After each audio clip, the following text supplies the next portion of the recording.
Hello, everybody. Rachel Jensen here from ECI Development, and I am super excited to share Panama with you today. I appreciate all of you joining us for this really interesting and exciting session. Panama for me has been a place that I've always felt comfortable. It's a place where I ended up doing my residency, got my green card there, and it's a place that I have found many people are looking to explore. Now, when people are looking at Latin America, they tend to look at Costa Rica and Panama because they've been known for a while. They're safe. They're both safe countries. And in addition to that, there are a lot of affordable options for people who are looking at residency, home ownership, etc. So I'm excited to dig into the presentation today. As any questions arise, feel free to jot those into the Q&A section, and we will get those answered for you at the end. So with that, why don't we jump right in? My name is Rachel Jensen. I'm the Vice President of Sales and Marketing for ECI Development. I appreciate those who have been on the webinar with us before. You might have heard my story before, but I'm originally from New York, moved down to Latin America in 2012. Initially, I was living in Belize, or Nicaragua rather, and was going back and forth to Belize quite a bit. We were starting a couple of new projects there as a development company.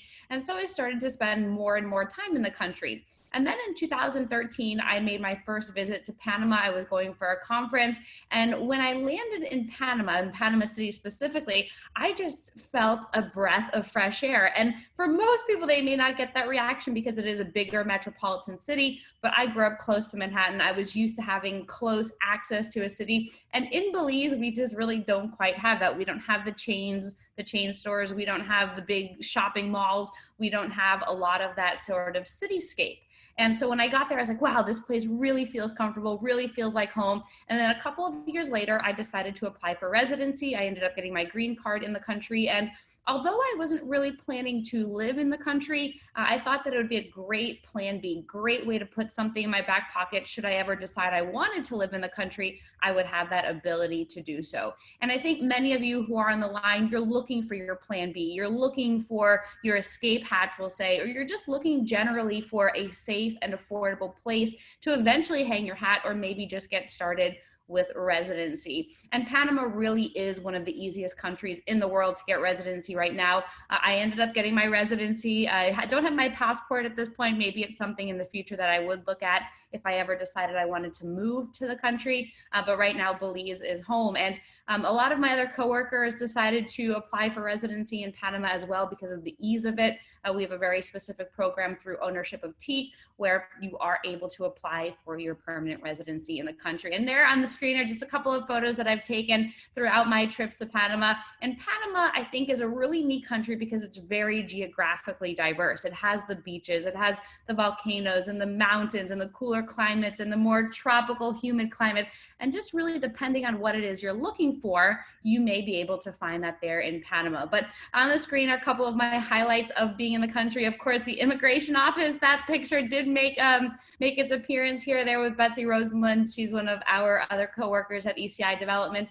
We decided to take a trip on the Panama Canal. That was, I think, my third time doing that boat tour, which was really quite neat. We had a group of our investors down with us, decided to do something fun and spend the day on the Panama Canal, which is just really neat to do. There's such a rich history there in the country, and you're able to literally just go through history on a boat, and it's just really fascinating.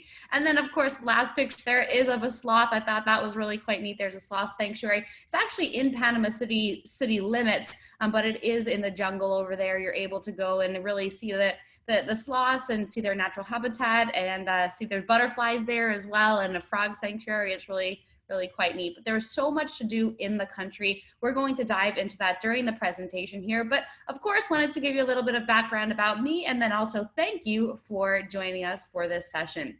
So, all right, we are going to get the first poll up there, and all you have to do is type into the Q&A section what the answer is. There's no wrong answer here. Have you been to Panama? I'll give you a couple of seconds. Yes or not yet.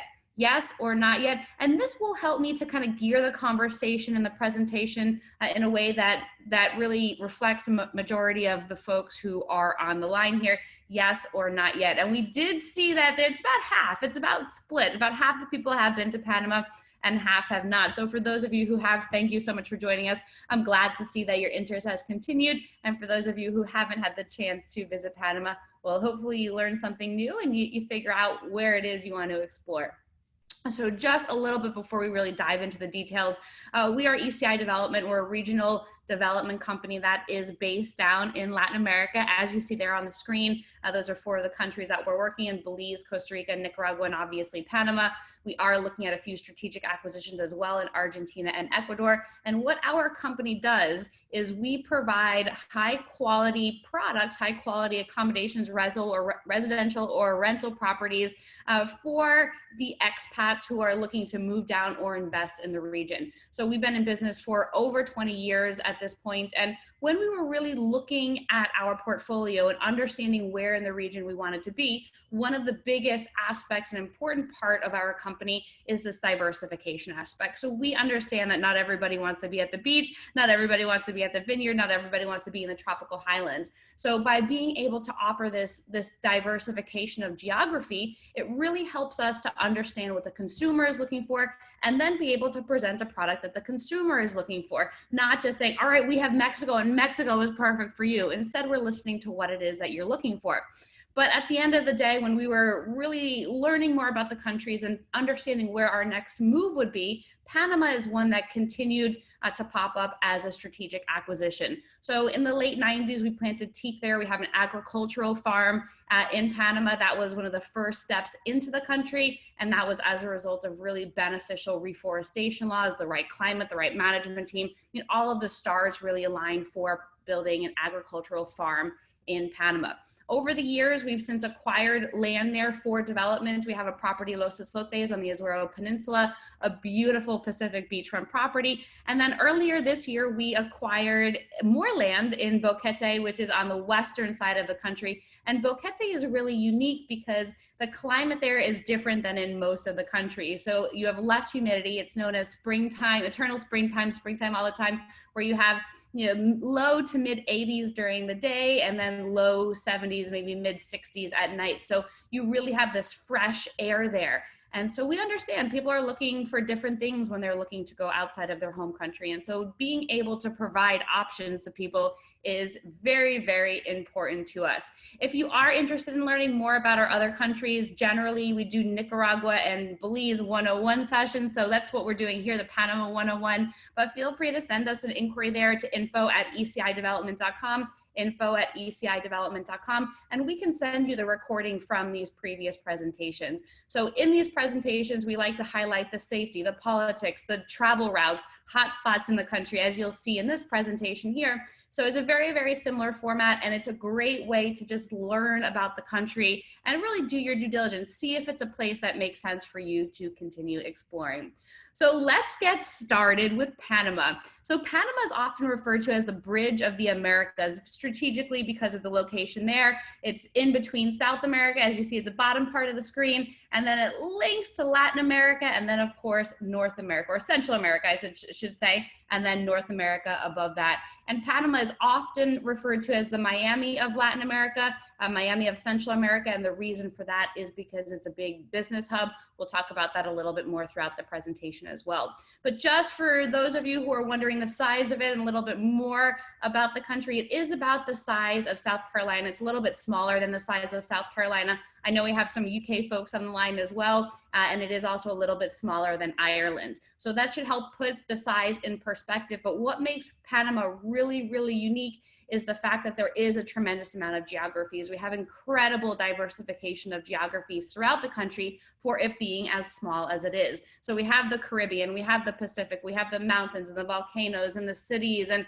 the agricultural farmland. There's a lot really packed into this country, making it very, very attractive for many people. In Panama, it is a democracy. They vote, they have an election. Panama, generally has been very stable over the past century. There was a little blip in the late 90s, or late 80s rather, early 90s. But generally, Panama is seen as a very, very stable country. A big reason for that is there's a lot of economic stability as well, which we'll dig into in the presentation here. And then currency. So in Panama, they use the Panamanian balboa, and that is pegged 1-to-1 to the US dollar. So chances are you'll be in Panama, you'll get US currency there when you're paying, and when you're getting bills back, it is pegged to the US dollar 1-to-1.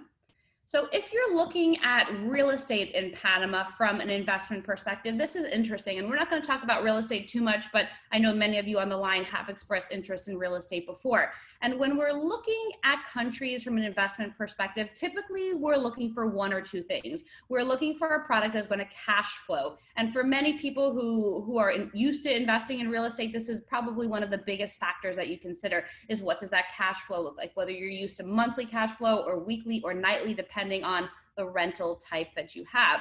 Now, the other consideration is appreciation. And in Latin America, we tend to see a lot of forward-thinking individuals who are able to spot opportunities, are able to hold on to properties for 5, 10, 15 years at a time, sell it, earn appreciation, and then from there, they'll move on to the next opportunities. Maybe they'll hold it and build. It depends entirely on what your investment strategy looks like. But when we're looking at this emerging destination curve, at the top part of the curve, those are countries that have really been well known in the marketplace for the past 25, 30 years. They've built a strong reputation. There's tourism, there's business, there's economic activity there. And usually to get into those sorts of countries, it's going to be a higher price point. There's higher entry because it has this built reputation already. Now, when you look at the bottom part of the curve, you see places like Nicaragua and Caribbean, Costa Rica.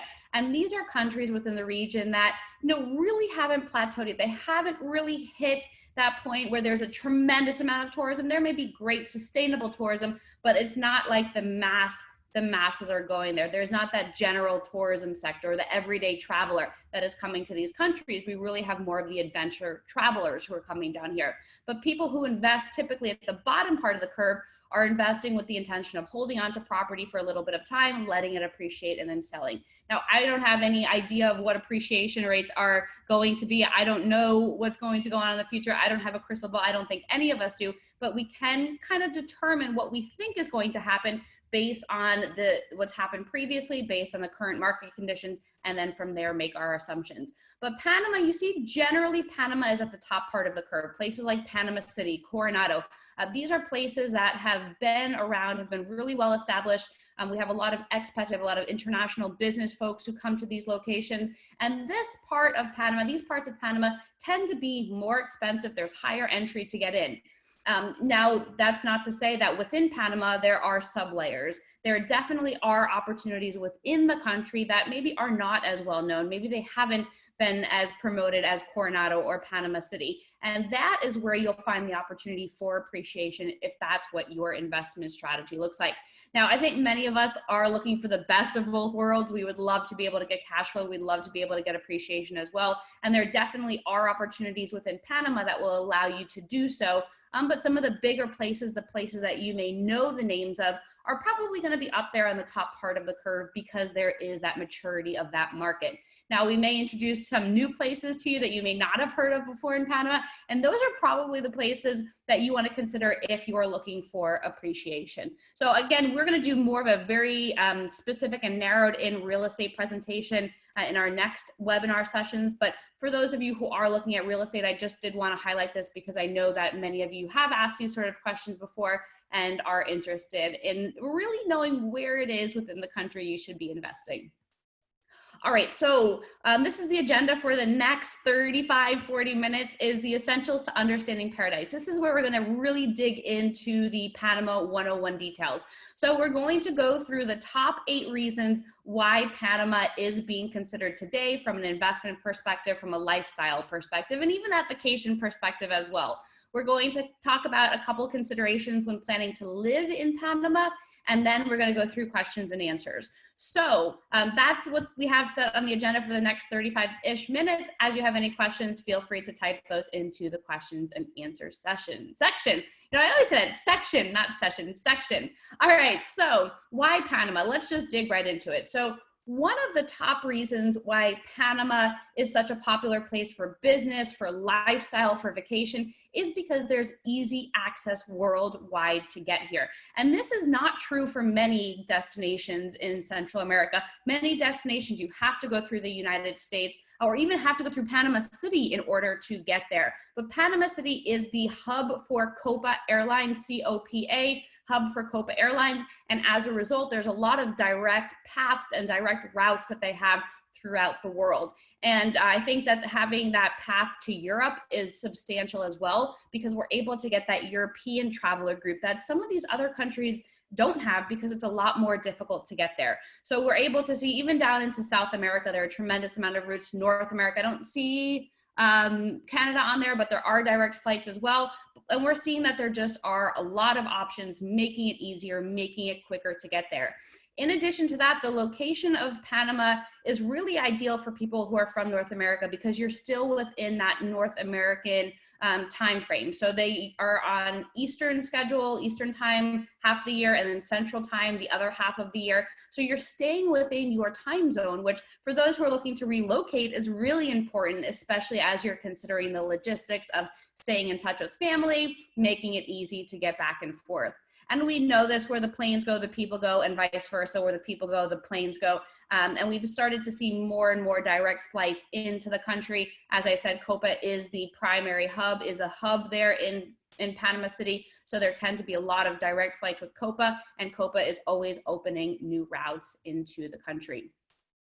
All right, second reason why Panama is so popular is because it has a strong economy. And generally, when you're looking at a country to invest in, you want to know that it's stable. And so what we did is we pulled up some charts for you to take a look at, to really get a good understanding of Panama as a country and what is entailed in its economy. And Panama, you can see it right there on the screen on that chart on the right-hand side. Panama ranks as the 9th strongest country in the region when it comes to the economy, when it comes to the government stability, when it comes to implementation, and also business.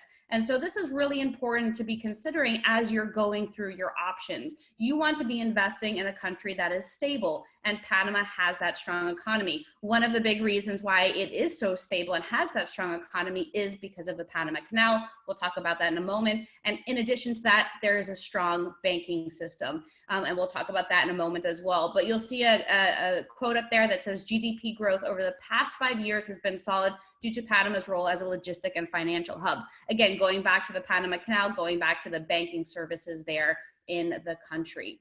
So again, looking at the strong economy, this is showing us the toll revenue that was generated from the Panama Canal from 2014 through 2019. And we see that on an annual basis in 2019, Panama earned $2.59 billion just from toll revenue from the Panama Canal. And this is substantial. And the reason this is substantial is because this is money that's going into the country and then coming out in improvements. So infrastructure, for example, we're going to talk about some of the infrastructure improvements that we're seeing in the country. But this is significant. And this is something that the other countries in the region don't have access to. So we kind of look at it like an ATM machine in a sense. Every time a boat passes through that Panama Canal, cha-ching, cha-ching, cha-ching, for the country and the economy of Panama.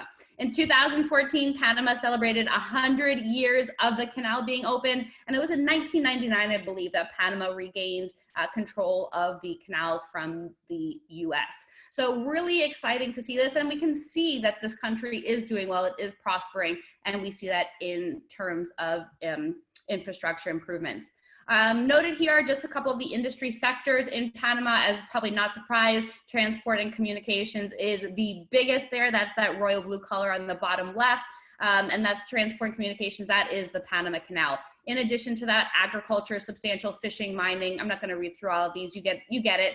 But this is really showing very clearly how strong this is for the economy.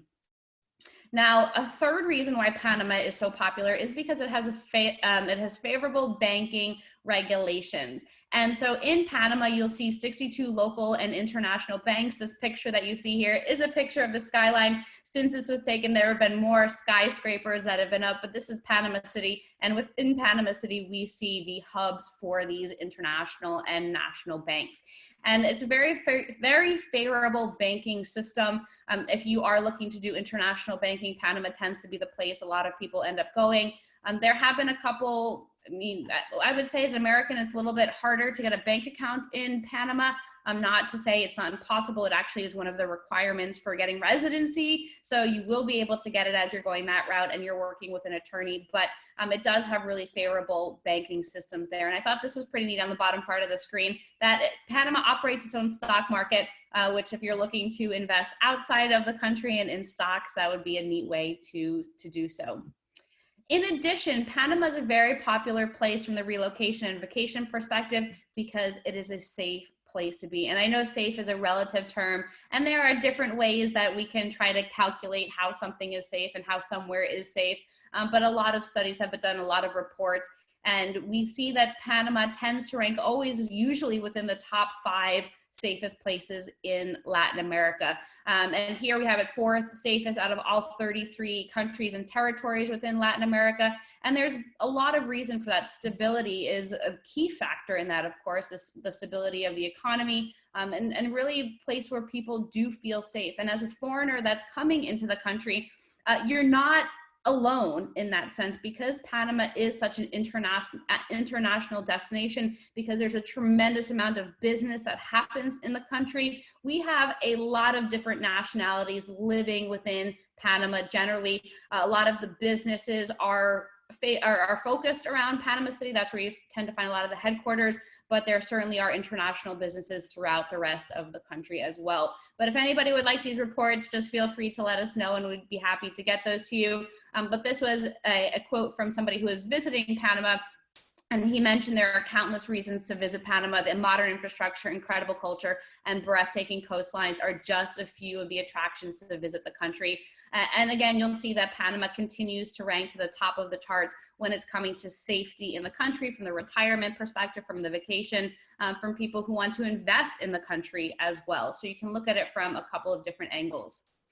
Now, when you're looking to spend time in a country, infrastructure, especially if you're coming from a developed world, tends to be a consideration. You want to make sure that the roads are paved. You want to make sure that there's great internet. You want to make sure that transportation is easy to get from point A to point B. On the screen, there are 5 projects. Sorry, it says 1 there twice, but you'll see 5 projects that are currently being worked on. Happy to send you the link so that you're able to review the information and you're able to learn a little bit more about each project, but you can see the dollar amount that's being put towards the investments in this infrastructure. And this is tremendous. The first one there is Panama's metro expansion. On the right-hand side, that right-hand picture over there, that is a picture from the Panamanian metro. Right now, it really just runs within Panama City into a couple of the surrounding areas, but they are looking to expand that, making it easier for everybody. A train, another bridge, transshipment port, another container port, because we do know that logistics is such an integral part of the economy there in Panama, continuing to build that up, continuing to improve it, increase it. Recently, they increased the size of the Panama Canal to allow for even bigger boats to be able to come through. So this sort of improvement really is critical in a country generally from many different regards or many different respects. The bottom screen there, that is a picture from the Pan American Highway. For those of you who don't know, the Pan American Highway does not run all the way through Colombia. If you are looking to have an experience like the Motorcycle Diaries, what you'll do is you'll hop in your car on your motorcycle, and then you'll take a boat from Panama over to Colombia with your vehicle or vice versa. And then from there, you can continue on your route. But this truly is an incredible highway within Panama.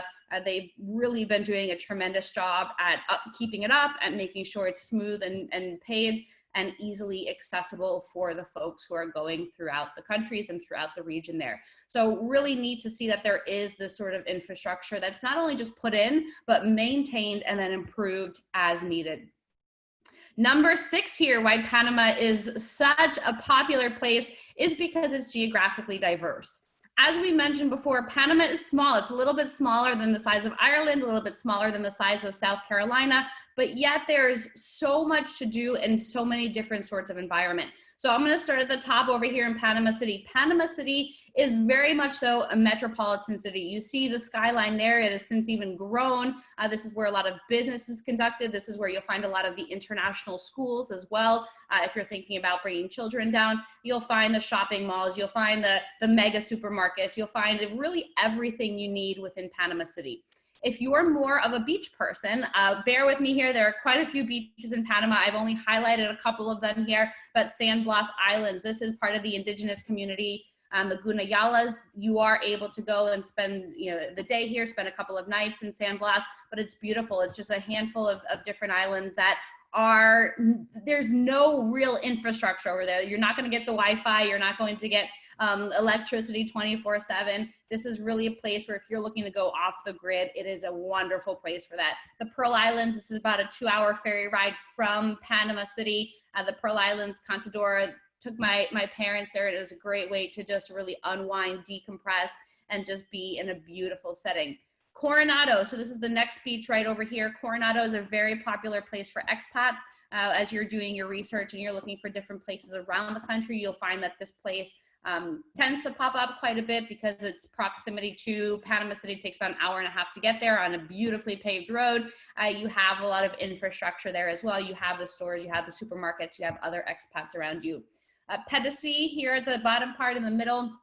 Pedicee is a great place for fishing, for surfing. So if either of those are of interest to you, do make sure you're checking out Pedicee. Los Islotes, this is one of my favorite developments in the region, and the reason being it is just so beautifully, it's just so beautiful.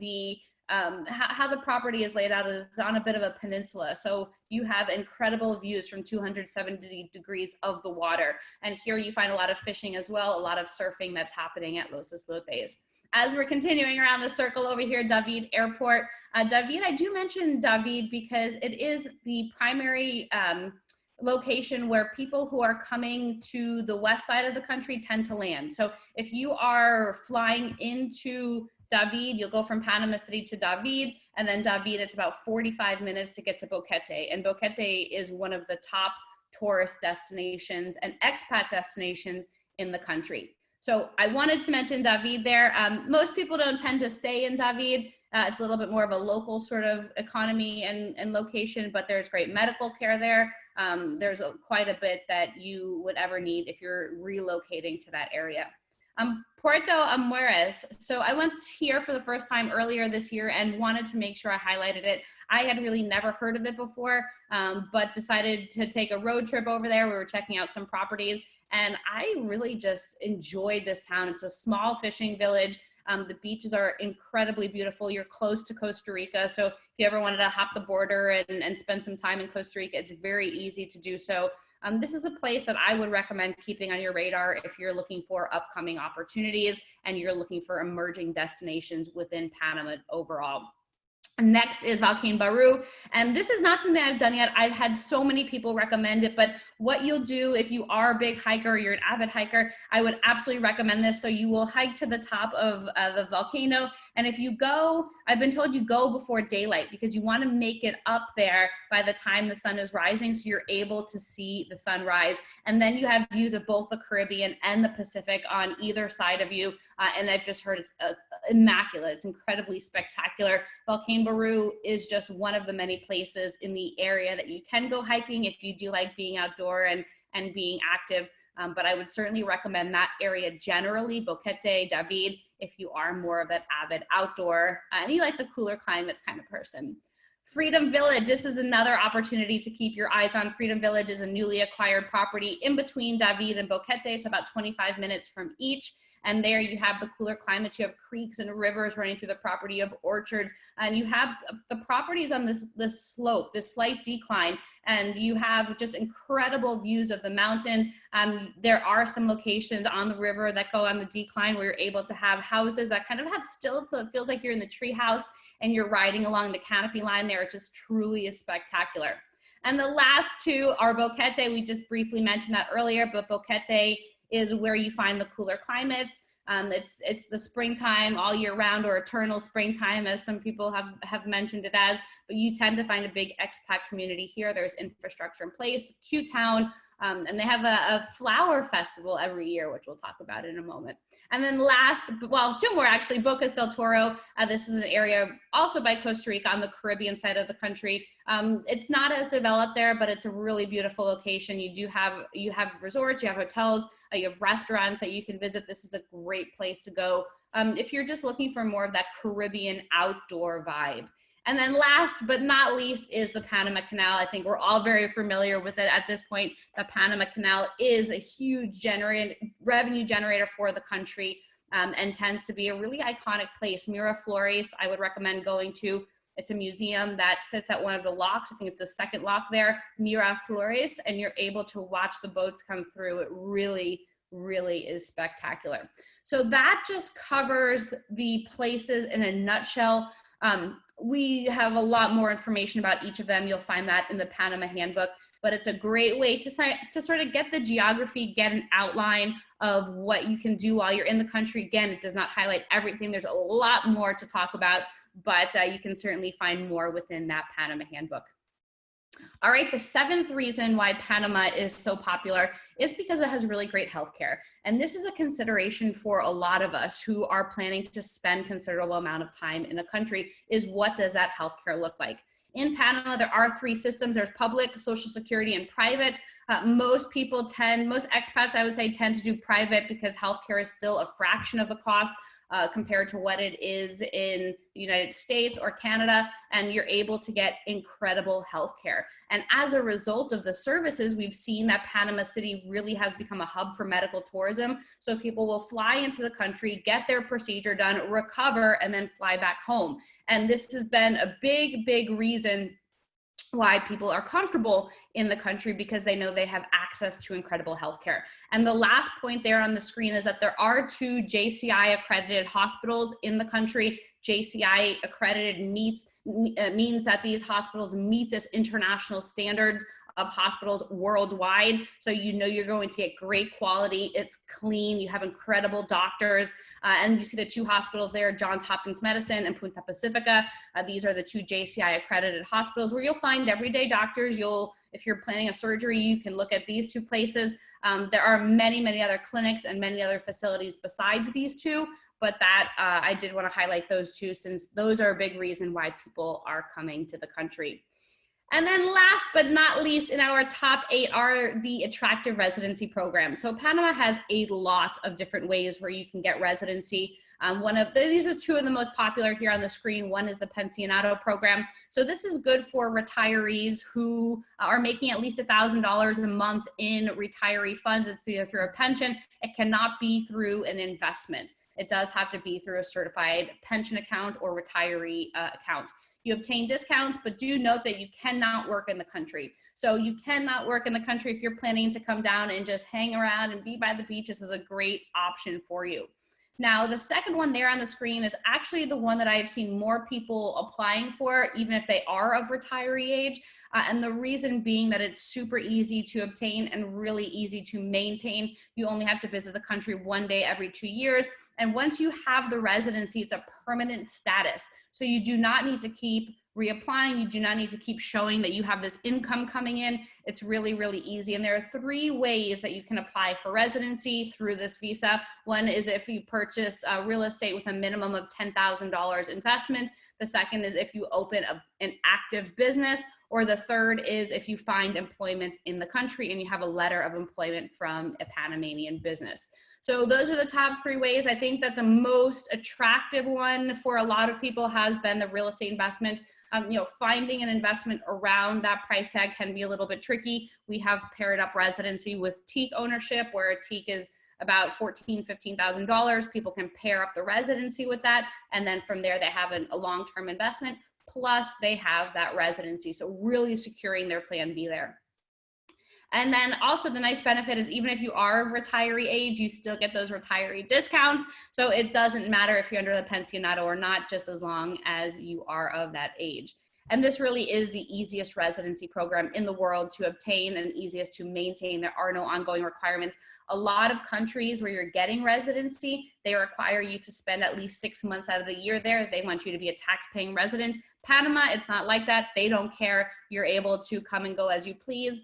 If you are at some point looking for your citizenship or a passport in Panama, do note that you can apply after 5 years of having your permanent residency, and you must spend a total of at least 2 years, not consecutively, but at least 2 years within that 5-year period in the country. And as you are preparing for citizenship, if that is your ultimate goal, really just work on your presence in the country, whether it's your physical presence, your economic presence.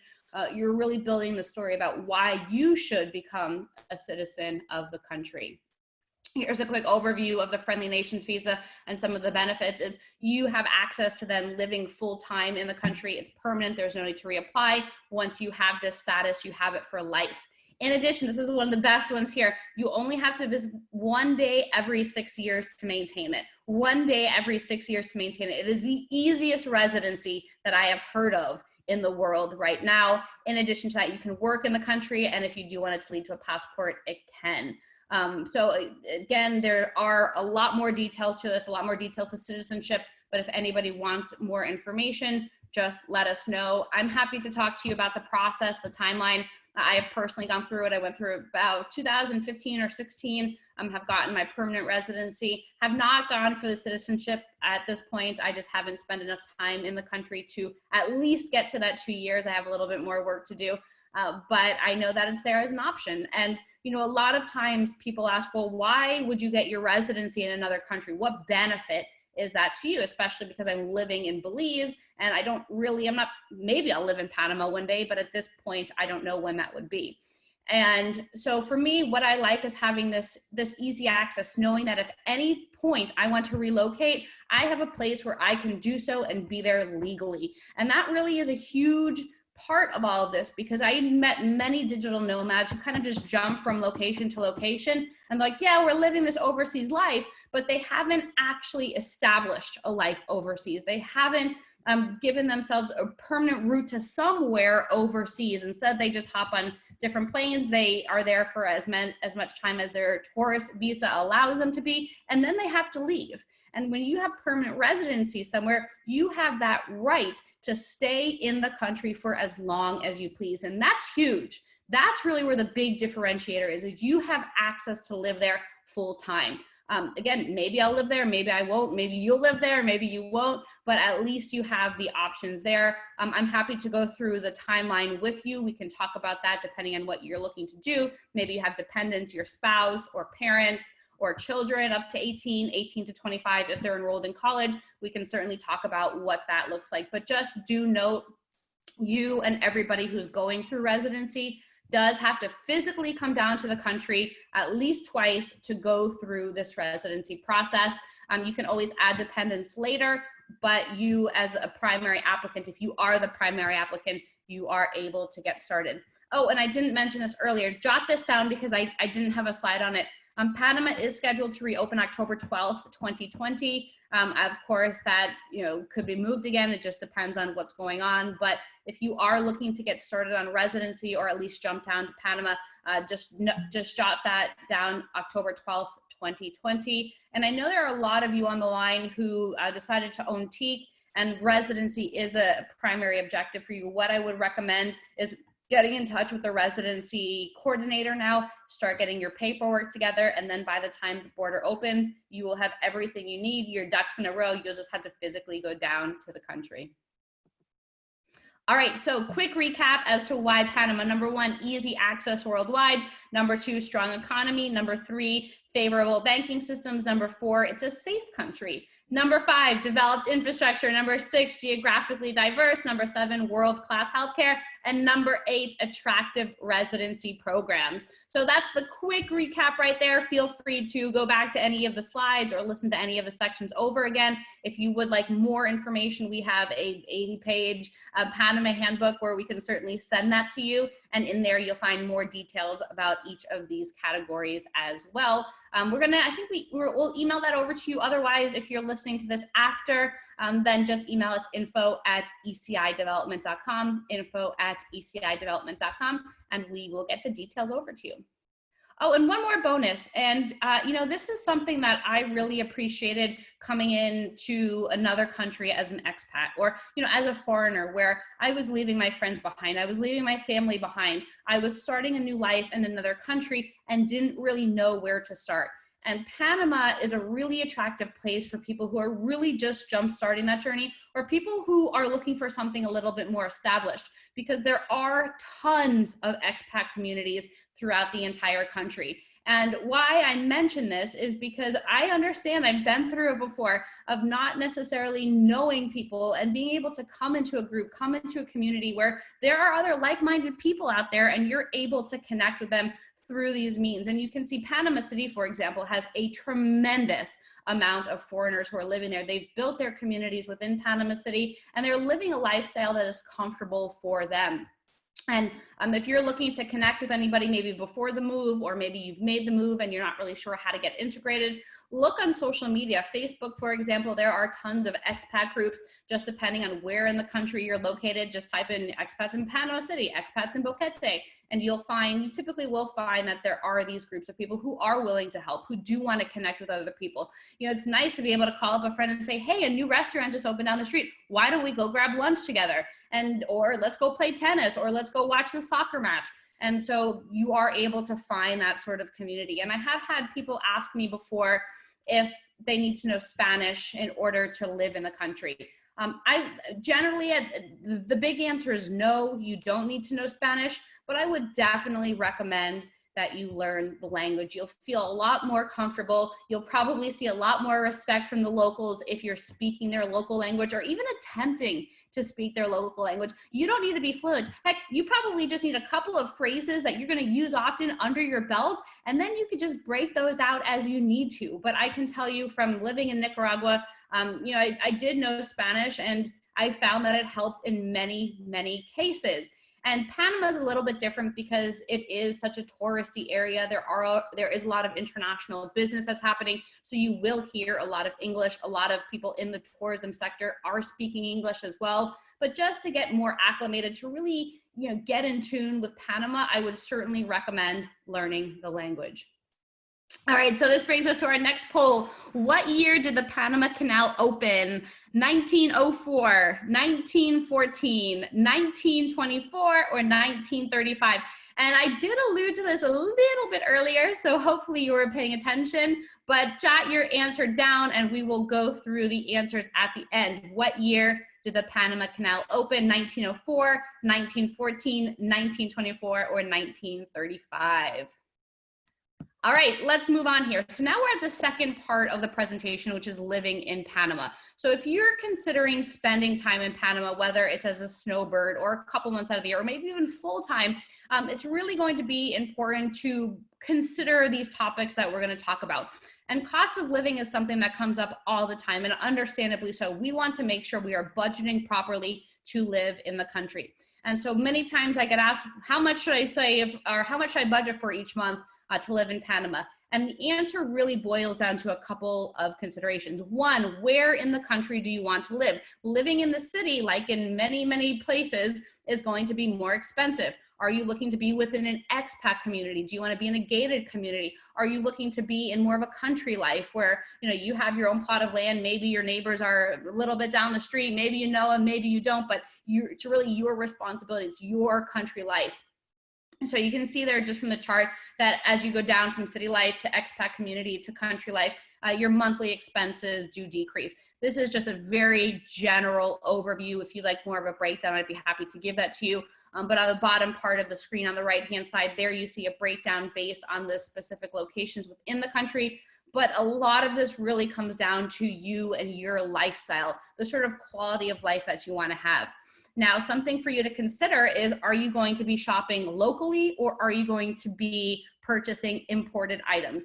Imported items tend to be a lot more expensive than locally produced products, because imported products have taxes on them. So they need to recoup that extra that extra money somehow from the people who are buying. So bear that in mind. Are you going to be buying imported or local? Try local products, right?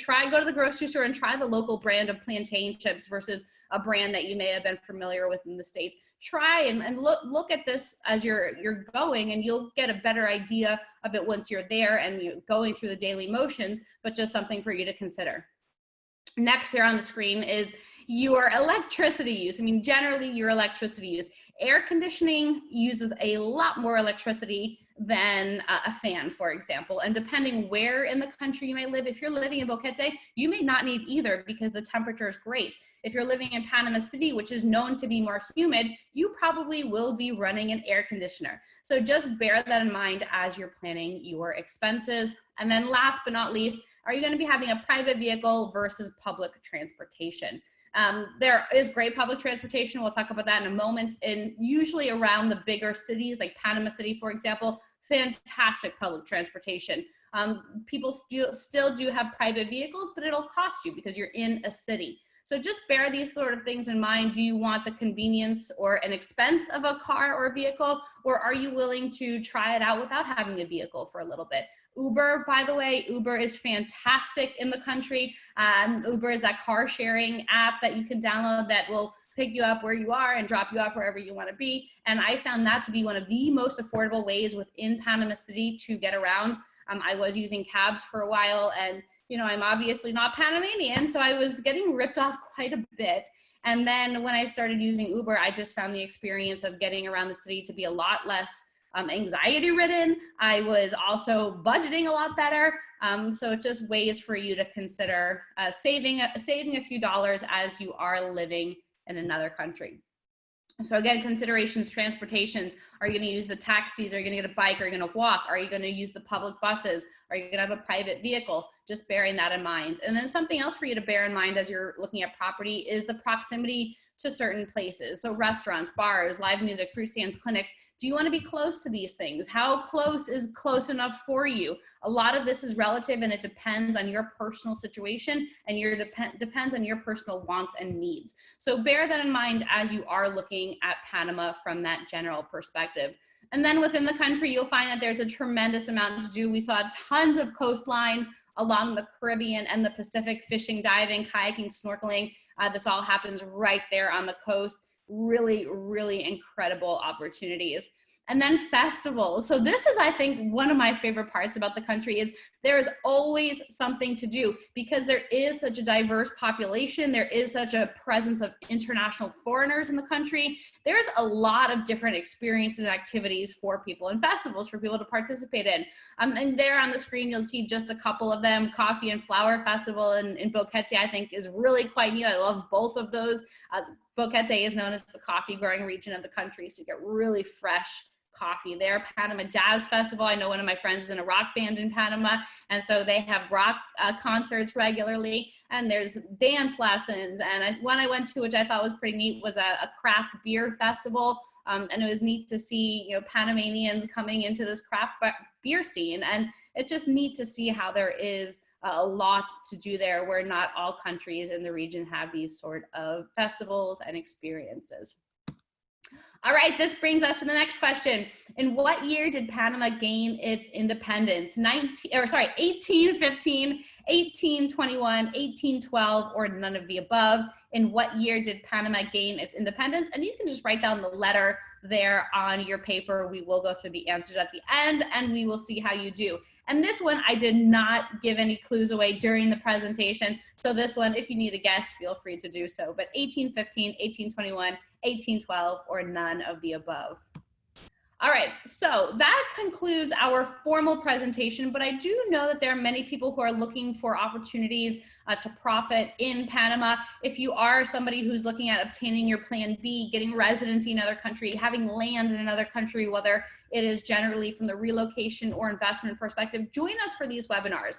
And I recommend you do come and tune in. It'll be a similar format in the sense where we're going through the slides with you and explaining the opportunities. But we have our TEAC one coming up on Tuesday, September 22nd. and then Freedom Village, which is the Boquete property, and Los Islotes, which is the Azuero Peninsula property, on the 29th. That's the following Tuesday at 5 p.m. Eastern. If you're listening to this presentation after these dates, just send us an email, info@ecidevelopment.com. We do record all of our presentations, so we'll be able to send you a recording for that. So your TEAC for residency, if you're looking for an investment, agricultural investment plus residency, even if you don't want residency, even if you're looking for agricultural opportunities, that's a great one for you. And Freedom Village and Los Islotes, that's more of residential and resort property overview. Join us for those sessions. We'd love to have you. And just some considerations, and I do like to mention this because everybody is in a different situation and circumstance, and sometimes this is helpful to you. Number one is that cryptocurrency is accepted for all of our properties. Financing is also available for property ownership, typically up to 80% financing, 80% financing. And then the last part here, I think, is really important as you are doing your due diligence, not just on us, but everybody that you're talking with, is what does their staff look like? Do they have experts who have done this before? Are they bilingual? How much time have they spent in the country? Our property consultants and our legal counselors are phenomenal. They're top notch. Some of our property consultants speak English, Spanish and English. All of our legal consultants are bilingual. And again, we'll just put you in contact with somebody in which language you feel comfortable speaking. But we do have those options for you. All right, last question here is, what is the largest city in Panama? A, Colón, B, Pacora, C, Chitre, or D, Panama City? And I think we kind of alluded to it, but give your best guess here. A, Colón, B, Pacora, C, Chitre, or D, Panama City? And we will go through the answers now. All right, so the first question there on the screen is, in what year did the Panama Canal open? That was B, 1914. The next question was, in what year did Panama gain its independence? The answer was also B, 1821. And then the last question there that we just answered is, what is the largest city in Panama? And that is indeed Panama City. So hopefully you did well. Hopefully you learned something new from this quiz. It's always fun to learn more about the countries that you are exploring. A lot of them do have fascinating histories. Panama, I think, really does, with the Panama Canal and the presence of the Americans within Panama for quite some time. And it's neat to see how the country has evolved. So if you would like your copy of the free Panama handbook, email us, info@ecidevelopment.com, info@ecidevelopment.com. And in this handbook, you're really going to find a lot of comprehensive information. You're going to find more information about each of the districts, what there is to do in each of the districts, the currency, which we talked about a little bit, the government, the economy, all of these sort of considerations that you want to know as you're exploring a new location. We really just started to touch upon the general overview of the country. We really highlighted some of the top reasons why people are looking, but just something to bear in mind as you're continuing to explore. So right now, what we'll do is go through questions. There are a couple of questions that I received that I do want to go through and make sure are clear, because I think that they will be important for you as you are going through this process of figuring out where is right for you. So one of the questions, and we talked about a little bit before, but at what date is the Panama border going to open? So at this point, it is October 12th, 2020. Again, that may change just depending on how things go on a daily basis, but at this point, it is October 12th, 2020. And like I mentioned, I know that we have a lot of people on the line who are looking at residency. And what I would definitely recommend at this point is get started with that process, acquire the TEAC. Once we complete that TEAC process, we'll introduce you to the attorney. The attorney will give you a list of everything you need to complete in order for her to file your application, your immigration application. And then you do need to physically go down to Panama in order to start that process. So book that flight, maybe for October 13th or 14th. Give them a couple of days to run through the processes there. But go down to Panama, plan to be there for a couple of weeks. And then from there, you're able to really just jumpstart your plan B in getting that residency in place. So really important. If you would like more details on that, feel free to let us know, info@ecidevelopment.com. I have somebody here who's asking just more general or specific questions rather about the different communities. Boquete is definitely a hot spot for tourists and for expats because it is cooler in climate. And how you get to Boquete, there are a couple of different ways. One is you can drive. It takes about 5.5, 6 hours. You can take a bus. It just takes a little bit longer than that. And you can take the bus straight from Panama City. It just depends on where you are in the country, but you can take that bus, or you can fly from Panama City. You'll fly. Copa has flights, Aero Panama, I think it is, Air Panama, one of those two. There they have direct flights as well. It takes about 35, 40 minutes by plane. And then once you're there, you'll land in David. And in David, you can either take a bus up to Boquete, you can rent a car. They have car rentals in David. Just totally up to you, and depending on what sort of adventure traveler you are, we'll say it like that. All right, somebody is asking about residency and what the timeline is. So once you submit your application. So let me even take a step back before that. So what you want to do before you come down is fulfill all of the requirements, make sure the attorney has all that information. So in order to apply for the Friendly Nations visa, you do need to have that land valued at $10,000 or more. You need to have a Panama bank account. And then you can also have a corporation. We do have that in the Panama Asset Protection or Panama Freedom Package Plan. And through that, you are able to apply for the residency. For the bank account, there are a couple of other things you need. You do also need to have reference letters from your current bank, a personal reference letter, a business reference letter, and then even one step back for residency, you will need to have a clear background report. And if you have any blips on your background report, I would highly recommend trying to get them expunged because Panama will not accept your application if you do have anything on your background report. So just something to bear in mind. But you have those documents. She will help you get the bank account set up. And then when you're in there in person, you'll finalize that bank account process. You'll submit all the documents to immigration. The attorney will do that for you. And then from there, you'll actually leave the country after the 2 weeks with a temporary residency card. She'll call you back. The attorney will call you back. Usually 4 to 6 months later, there may be a bit of a delay just because of everything going on. But just say, let's say like 6 to 8 months, maybe 6 to 10 months, just to be sure. You'll get a call from the attorney saying your application has been approved. Come on down for a couple more days. From there, you'll get the permanent residency card. And then you are good to go. So I hope I didn't confuse anybody there. Just email us if you like a copy of all of the requirements. There's a lot. I mean, don't want to miss anything, and don't want you to just say, well, she only said this. Let us send you that information. You can go through the details. We're here as resources for you if you have any questions about the residency as well. I have another person who's asking about Freedom Village and the timeline for the Boquete property. So Freedom Village is a property that we acquired. It's about 110 acres. It's between David and Boquete. And this is a really stellar piece of property. It's on that slight decline. You have 270-degree views of the mountains, and it just is incredible. Close to Boquete, close to David. So we're right now in the planning phase.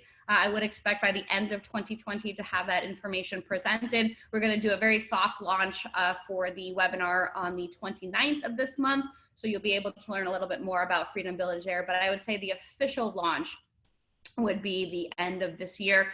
And we will have condos and tiny homes and single family lots as well. So just depending on what sort of property you're looking for, you probably will be able to find that within Freedom Village. But again, just email us. We can get you on that first look list, info@ecidevelopment.com. Just say first look Freedom Village, and we'll know exactly what that means. And we can get you on that list to see the information as soon as it comes out.